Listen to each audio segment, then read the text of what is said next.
ഞാൻ അവിടെയുള്ള ഒരുപാട് ചെടികളും ഒരുപാട് പൂക്കളും മാത്രമേ നശിപ്പിച്ചിട്ടുള്ളൂ, അതും അബദ്ധത്തിൽ.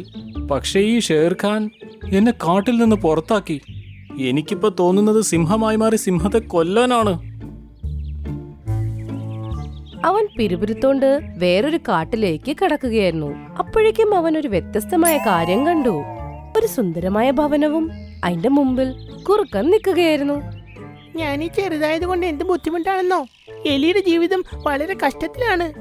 എന്നെ ഒന്ന് വലിയ മൃഗാക്കി മാറ്റി തരാവോ? ഒരു പ്രശ്നവുമില്ല. 3 മാസമായി ഞാൻ പറഞ്ഞതെല്ലാം നീ അനുസരിച്ചു. ഇപ്പോൾ ഞാൻ നിന്നെ ഒരു ചെറിയ ജീവി എന്ന വിഷമത്തിൽ നിന്നും മോചിപ്പിക്കുകയാണ്. വരൂ, ഈ മാന്ത്രിക വീട്ടിലേക്ക് കയറൂ. ഇത് കേട്ട് എലി ആ ഭവനത്തിന്റെ അകത്ത് കയറി. ആബ്രകഡാബ്ര, ഈ കുഞ്ഞെലി ഇപ്പോൾ തന്നെ ഒരു കുഞ്ഞാടായി പുറത്തേക്ക് വരട്ടെ. അത്രയും പറഞ്ഞപ്പോ തന്നെ ഭവനത്തിന്റെ അകത്തിൽ നിന്നും ചെമ്മരിയാട് വന്നു. ആഹാ, ഞാൻ വലിയൊരു ചെമ്മരിയാടായേ. ഇപ്പി